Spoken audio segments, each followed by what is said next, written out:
एसिकिएल पुस्तक 23 अध्याय 2:2।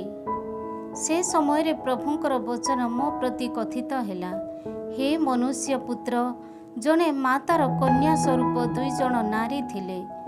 इजिप्ट बास करी सेमानको यौवन काल सेमाने गणिकावृत्ति कले। सेठारे बास करुथिबा बेले सेमानको स्तन मर्धित हैला और सेमानको कुमारी वक्ष स्पर्शित हैला। ज्येष्ठा ओहला नामरे ओ कनिष्ठा ओहलिका नामरे नामित थिले। सेमाने मोर हेले ओ सेमानको ठारू पुत्र कन्या जात हेले। सेमानको मध्यरु ओहला सामारियार ओ ओहलिबा जेरुसालेमर सूचना दियंती। सेमाने जेबे मोर थिले तेबे ओहला गणिकावृत्ति कला ओ तार कामुक आसीरिय मानक प्रति कामासक्त हैला। सेमाने बाईगणी वस्त्र परिधानकारी सेताधिपति ओ सेनापति गण थिले। सेमाने घटक सकल उपरे यात्रा करुथिबा अश्वरोही तथा काम्य युवक मध्य थिले। आसीरियार प्रमुख व्यक्ति मानक सह से शयन कला ओ ता द्वारा मोहित समस्त पितुला गुड़िक माध्यम से निजकु कलुषित कला। इजिप्ट निवासर दिन ठारू ता द्वारा अभ्यस्त गणिकावृत्ति से त्याग कला नहीं। सेमाने ताहार यौवन काल रे ताहा सहित शयन कले, ताहार कुमारी वक्ष स्पर्श कले। सेमानको कामना को ताहा उपरे वर्षण कले। सुतरां जो मानक पई से मोह प्रदर्शन कला, सेही तार कामुक आसीरिया मानक हस्तरे मु ताकु समर्पण कली। सेमाने तार उलग्नता अनावृत कले। सेमाने तार पुत्र कन्या मानक अधिकार कले ओ ताकु खड्गरे निधन कले। ताहा प्रति जेतेबेले न्याय विचार संगठित हैला, सेतेबेले ताहा नारी मानक मध्यरे एक प्रवाद वाक्य हैला। ताहार सहोदरी ओहलिबा एहा देखिला, तथापि कामशक्ति तथा गणिका वृत्ति से निज सहोदरी अपेक्षा अधिक भ्रष्टा थिला। से मध्य आसीरिया मानक प्रति आसक्त हैला। सेमाने समस्ते देशाधिपति सेनापति ओ युद्ध कवच परिहित लोक थिले। घटक यात्री आश्वरोही योद्धा ओ काम्य युवक गण मध्य सेमाने थिले।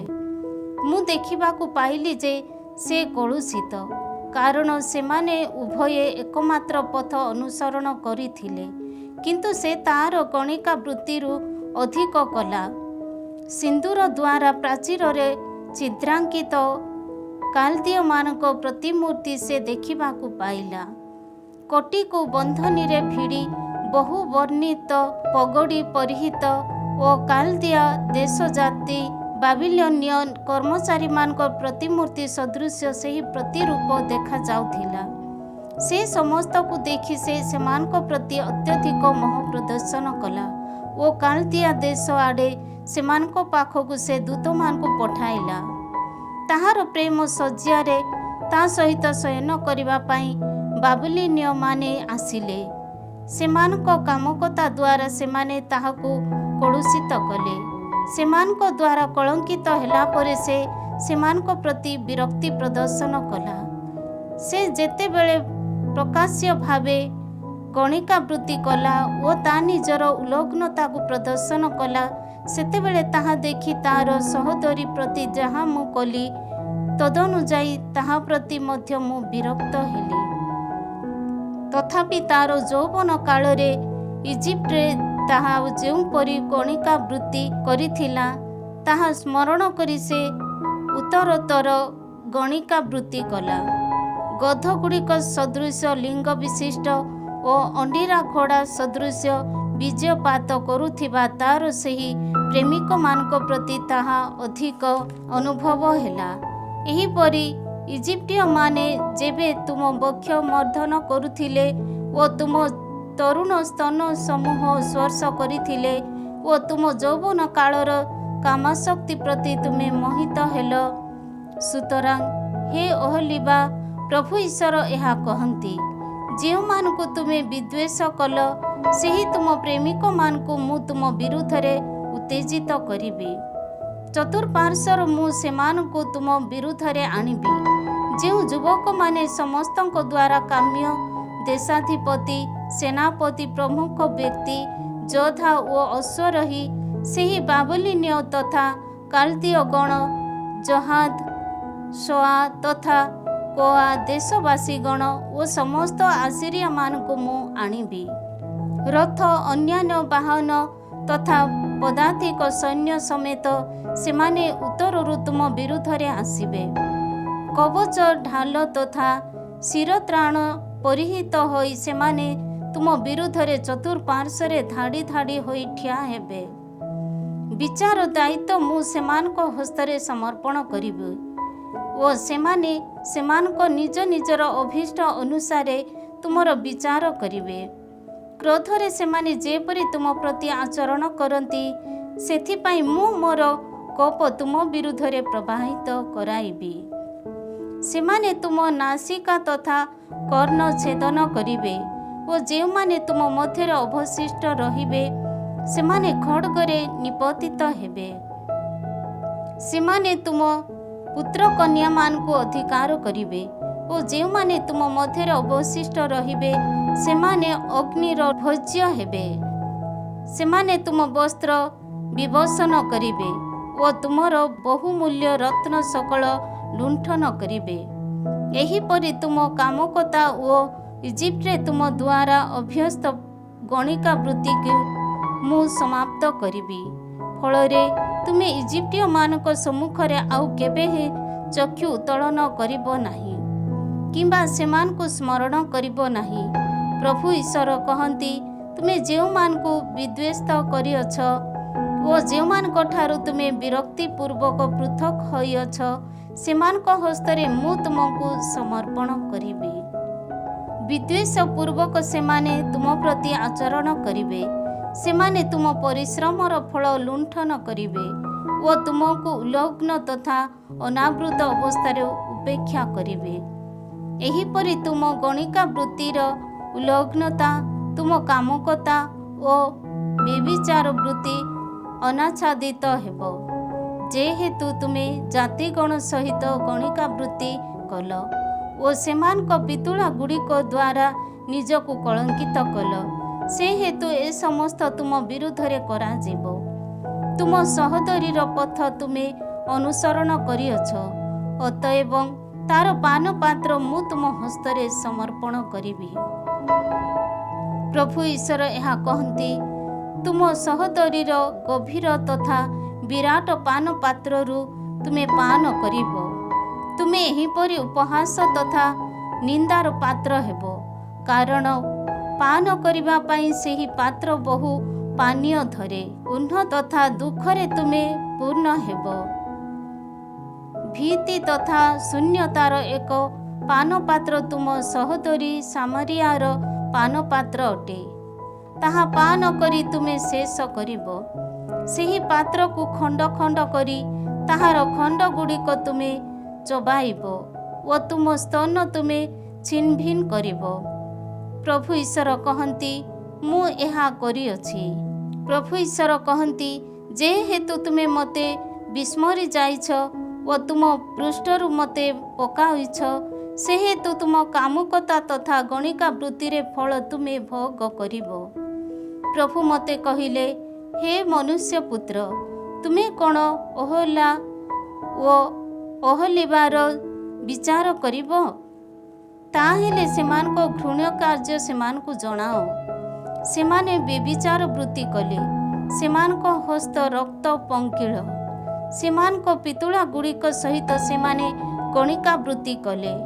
ମୋ ପାଇଁ ସେମାନଙ୍କ ଠାରୁ ଜାତ ପୁତ୍ରମାନଙ୍କୁ ସେମାନେ ସେମାନଙ୍କ ଖାଦ୍ୟ ରୂପେ ଉତ୍ସର୍ଗ କଲେ। ଏତଦ୍ ବ୍ୟତୀତ ସେମାନେ ଏହା ମଧ୍ୟ ମୋ ପ୍ରତି କରିଅଛନ୍ତି। ଏକ ଦିବସରେ ସେମାନେ ମୋର ପବିତ୍ର ଆଳୟ ଅପବିତ୍ର କଲେ ଓ ମୋର ସାବତକୁ କଳଙ୍କିତ କଲେ। ସେହି ପିତୁଳା ଗୁଡ଼ିକ ଉଦ୍ଦେଶ୍ୟରେ ନୈବେଦ୍ୟ ଉତ୍ସର୍ଗ କରିବା ପାଇଁ ସେମାନେ ଯେବେ ସେମାନଙ୍କ ପୁତ୍ରମାନଙ୍କୁ ନିଧନ କଲେ, ସେହିଦିନ ମୋର ପବିତ୍ର ଆଳୟକୁ ଆସି ସେମାନେ ତାହା କଳୁଷିତ କଲେ। ଏହା ହିଁ ସେମାନେ ମୋର ଆଳୟରେ ସମ୍ପାଦନ କଲେ। ସୁଦୂରର ପୁରୁଷମାନଙ୍କୁ ଡାକିବା ପାଇଁ ସେମାନେ ଲୋକ ମଧ୍ୟ ପଠାଇଲେ। ସେହି ଦୂତମାନଙ୍କ ଆମନ୍ତ୍ରଣ ଶୁଣି ସେମାନେ ଆସିଲେ। ସେମାନଙ୍କ ଉଦ୍ଦେଶ୍ୟରେ ତୁମେ ସ୍ନାନ କଲ, ତୁମ ଚକ୍ଷୁ ଲେପନ କଲ ଓ ଆବରଣ ଗୁଡ଼ିକ ଦ୍ୱାରା ତୁମକୁ ବିଭୂଷିତ କଲ।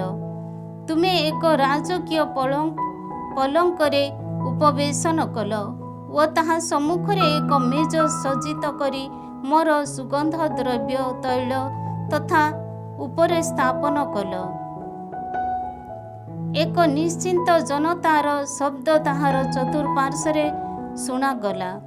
ମରୁ ପ୍ରାନ୍ତରରୁ ଯେଉଁମାନେ ଆନିତ ହୋଇଥିଲେ ସେହି ମଦ୍ୟପାୟୀମାନଙ୍କ ସହିତ ସର୍ବସାଧାରଣ ଲୋକ ମଧ୍ୟ ଏକତ୍ରିତ ହେଲେ।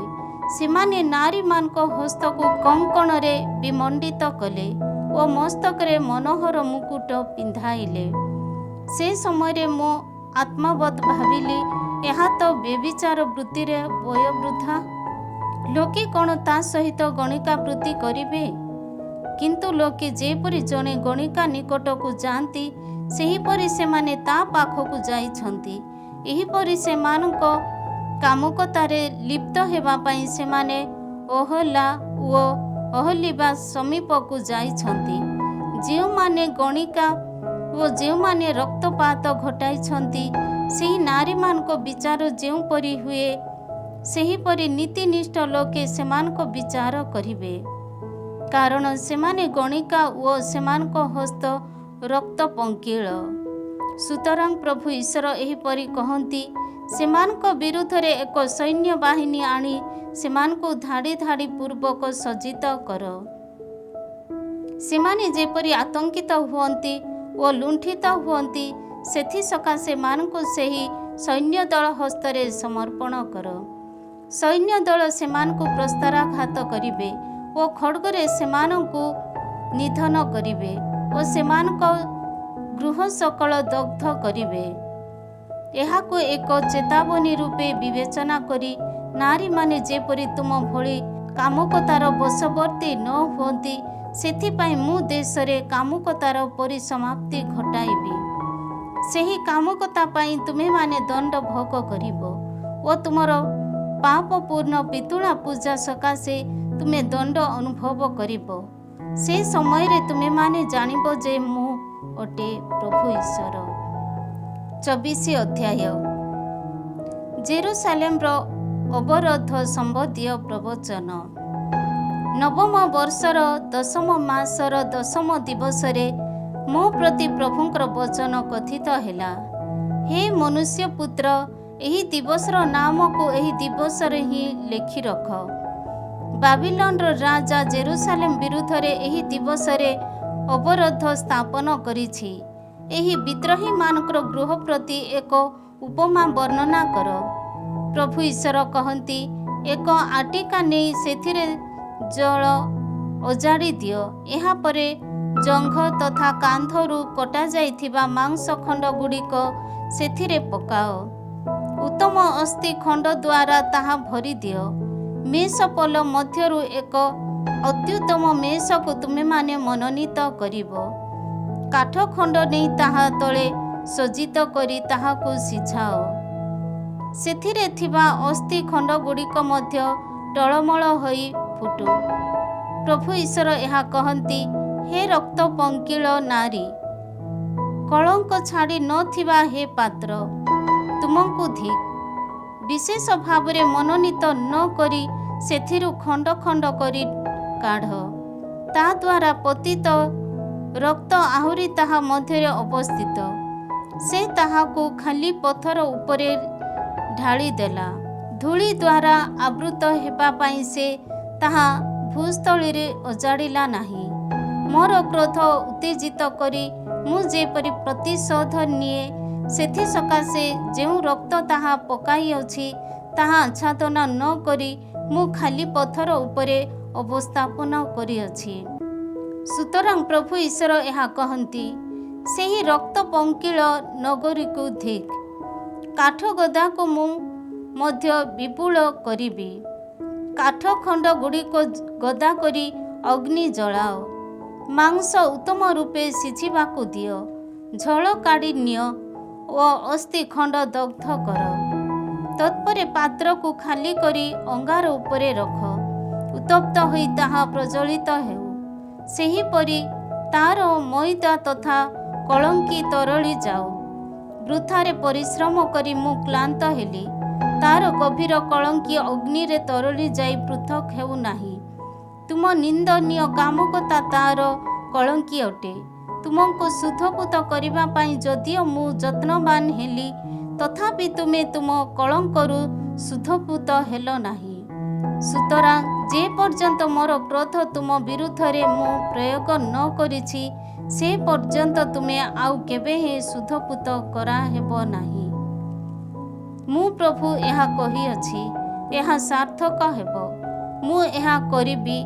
ପ୍ରଭୁ ଈଶ୍ୱର କହନ୍ତି, ମୁଁ ପଶ୍ଚାତ୍ପଦ ହେବି ନାହିଁ କିମ୍ବା କ୍ଷମା ଦେବି ନାହିଁ ଅଥବା ଅନୁତପ୍ତ ହେବି ନାହିଁ।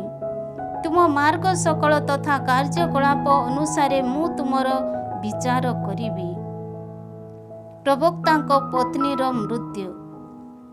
ପ୍ରଭୁଙ୍କର ବଚନ ମୋ ପ୍ରତି ପୁନରାୟ କଥିତ ହେଲା। ହେ ମନୁଷ୍ୟ ପୁତ୍ର, ଯିଏ ତୁମ ଚକ୍ଷୁର ପ୍ରୀତି ଭାଜନ, ତାକୁ ଏକ ପ୍ରହାର ଦ୍ୱାରା ମୁଁ ଅପସାରଣ କରିବି। ତଥାପି ତୁମେ ରୋଦନ କିମ୍ବା ବିଳାପ କରିବ ନାହିଁ। ତୁମ ଚକ୍ଷୁର ଅଶ୍ରୁ ପ୍ରବାହିତ ହେବାକୁ ଦେବ ନାହିଁ। ତୁମେ ଦୀର୍ଘଶ୍ୱାସ ତ୍ୟାଗ କରିପାରିବ, କିନ୍ତୁ ତାହା ଉଚ୍ଚ ସ୍ୱରରେ କରିବ ନାହିଁ। ମୃତ ବ୍ୟକ୍ତିର ସ୍ମରଣାର୍ଥେ ତୁମେ ରୋଦନ କରିବ ନାହିଁ। ତୁମ ମସ୍ତକ ପଗଡ଼ି ପରିହିତ ହୋଇ ରହୁ ଓ ପାଦ ପାଦୁକାରେ ପରିହିତ ହେଉ। ତୁମର ଅଧର ଆବୃତ କରିବ ନାହିଁ କିମ୍ବା ବିଳାପୀମାନଙ୍କ ରୁଟି ଭୋଜନ କରିବ ନାହିଁ। ପ୍ରଭାତରେ ଜନତାକୁ ମୁଁ ଏ ସମସ୍ତ ଜଣାଇଲି ଓ ପ୍ରତ୍ୟୁଷରେ ମୋର ପତ୍ନୀ ମୃତ୍ୟୁବରଣ କଲା। ମୋତେ ଆଦିଷ୍ଟ ହୋଇଥିବା ଅନୁଯାୟୀ ପରବର୍ତ୍ତୀ ଦିନ ପ୍ରଭାତରେ ମୁଁ ସବୁକିଛି କଲି। ଜୋନାତା ମୋତେ ପଚାରିଲେ, ତୁମେ କ'ଣ ଆମକୁ କହିବ ନାହିଁ ଯେ ତୁମର ଏ ସମସ୍ତ କାର୍ଯ୍ୟର ଅର୍ଥ ବା କ'ଣ? ସେତେବେଳେ ମୁଁ କହିଲି, ପ୍ରଭୁଙ୍କର ବଚନ ମୋ ପ୍ରତି କଥିତ ହେଲା, ଇସ୍ରାଏଲ ଗୃହକୁ କୁହ, ପ୍ରଭୁ ଈଶ୍ୱର କହନ୍ତି, ଯାହା ତୁମ ଶକ୍ତିର ଗୌରବ, ଚକ୍ଷୁର ପ୍ରୀତି ଭାଜନ ଓ ହୃଦୟର ଅଭିଳାଷ ପାତ୍ର, ସେହି ମୋର ପବିତ୍ର ଆଳୟକୁ ମୁଁ ଅପବିତ୍ର କରିବି। ତୁମମାନଙ୍କ ଦ୍ୱାର ସେଠାରେ ପରିତ୍ୟକ୍ତ, ତୁମ ପୁତ୍ର କନ୍ୟାମାନେ ଖଡ଼୍ଗରେ ନିପତିତ ହେବେ। ମୁଁ ଯାହା କଲି ତୁମେମାନେ ମଧ୍ୟ ସେହିପରି କରିବ। ତୁମେମାନେ ନିଜ ନିଜ ଅଧରକୁ ଆବୃତ କରିବ ନାହିଁ କିମ୍ବା ବିଳାପୀମାନଙ୍କ ରୁଟି ଭୋଜନ କରିବ ନାହିଁ। ତୁମମାନଙ୍କ ମସ୍ତକ ପଗଡ଼ି ପରିହିତ ହୋଇ ରହିବ, ପାଦ ପାଦୁକା ପରିହିତ ହୋଇ ରହିବ। ତୁମେମାନେ ରୋଦନ କିମ୍ବା ବିଳାପ କରିବ ନାହିଁ।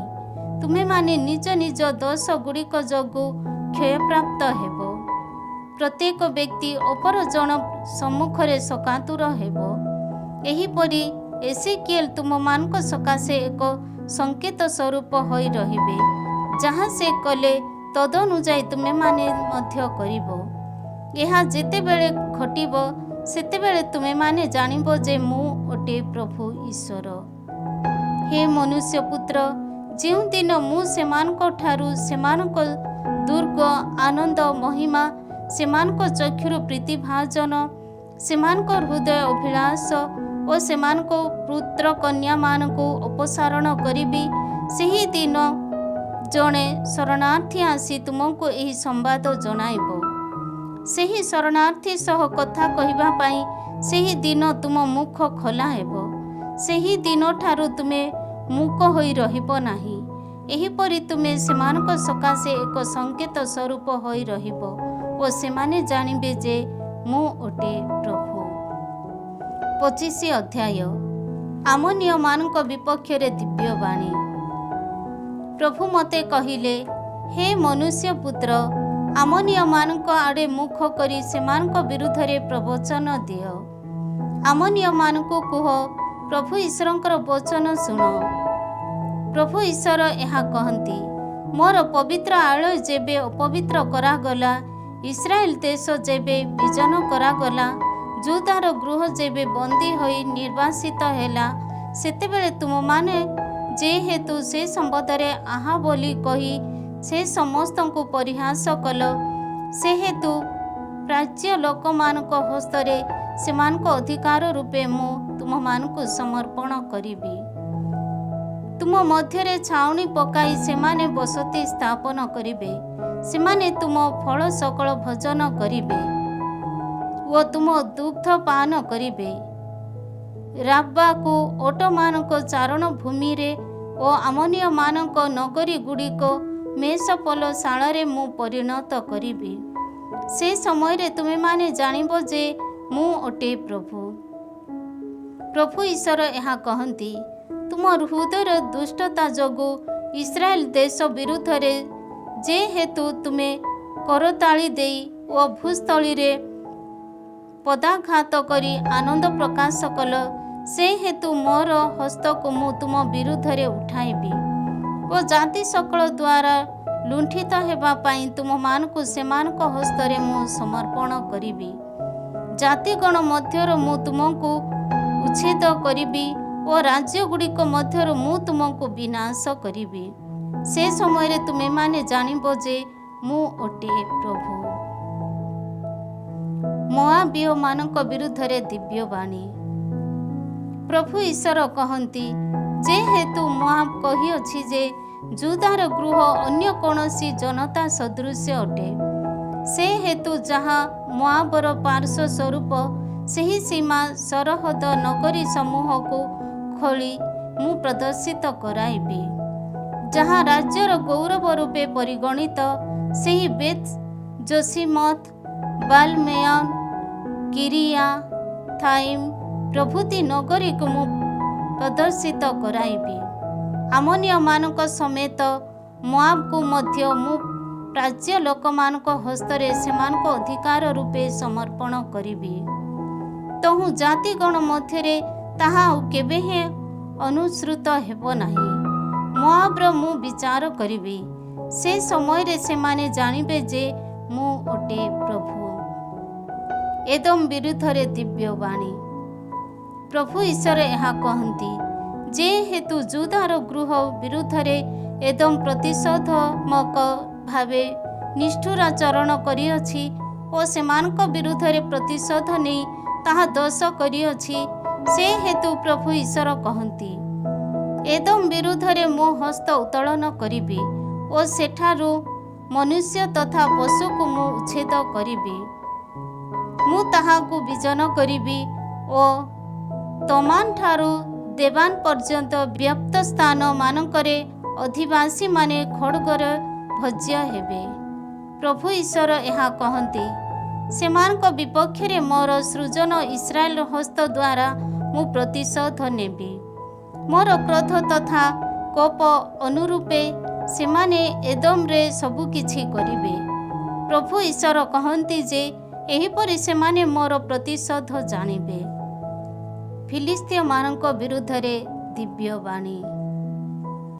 ପ୍ରଭୁ ଈଶ୍ୱର ଏହା କହନ୍ତି, ଯେହେତୁ ଫିଲିସ୍ତୀୟମାନେ ପ୍ରତିଶୋଧାତ୍ମକ ଭାବେ ଆଚରଣ କରିଛନ୍ତି ଓ ସମ୍ପୂର୍ଣ୍ଣ ଶତ୍ରୁ ଭାବାପନ୍ନ ହୋଇ ହୃଦୟର ଦୁଷ୍ଟତା ଅନୁସାରେ ସେମାନେ ବିନାଶ କରି ପ୍ରତିଶୋଧ ନେଇଛନ୍ତି, ସେହେତୁ ପ୍ରଭୁ ଈଶ୍ୱର କହନ୍ତି, ଫିଲିସ୍ତୀୟମାନଙ୍କ ବିରୁଦ୍ଧରେ ମୋର ହସ୍ତ ମୁଁ ଉତ୍ତୋଳନ କରିବି। କେରେତୀୟମାନଙ୍କ ମୁଁ ଛେଦ କରିବି।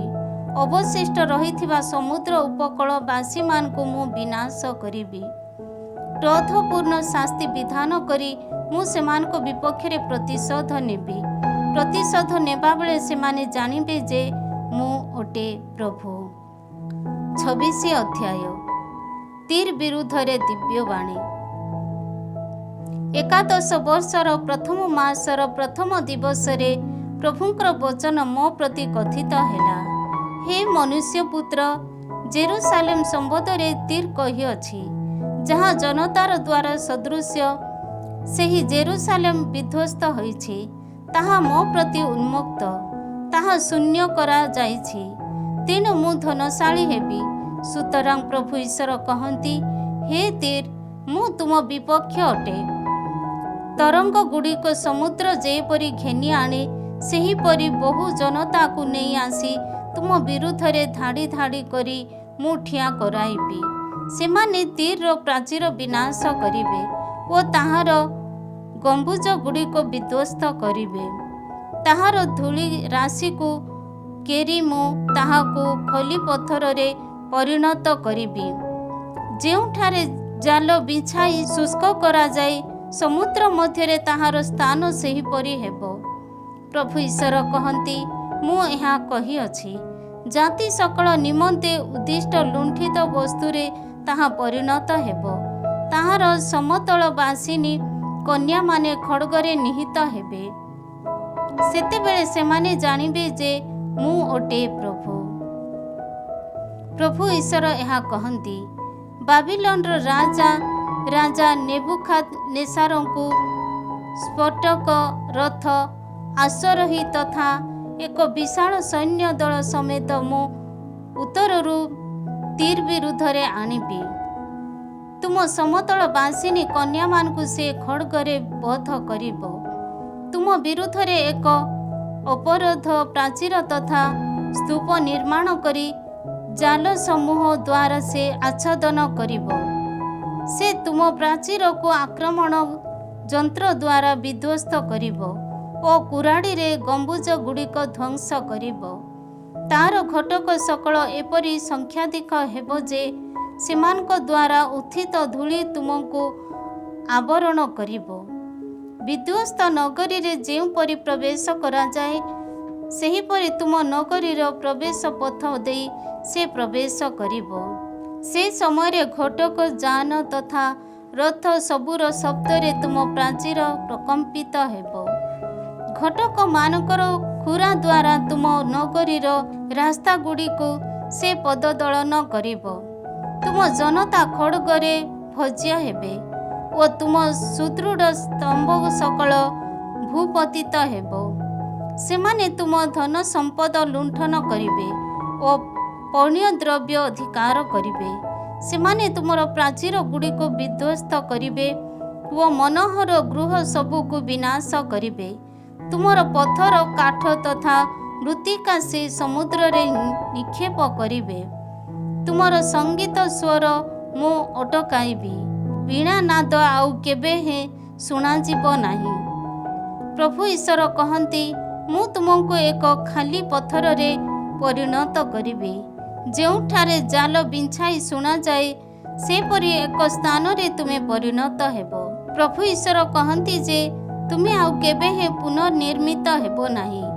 तीर को प्रभु ईश्वर एहिपरि कहती जेतेबेले तुम मध्यरे महासंहार संगठित हेबो ओ तुमर क्षत विक्षत लोक आर्तनाद करिवे सेतेबेले तुम पतनर शब्द शुणी दीप सकल कण प्रकम्पित हेबे नाही। सेतेबेले समुद्रर समस्त राजा निज निज सिंहासनरू अवतरी आसी स्वपरिहित पोशाक काढ़ी पकाइबे ओ चित्ररंजित वस्त्र विवसन करिवे। सेमाने प्रकम्पन रे आवृत हेबे ओ भूस्थली रे आसीन होई प्रति निमिषरे प्रकम्पित हेबे। तुमको स्मरण करी सेमाने भयचकित हेबे।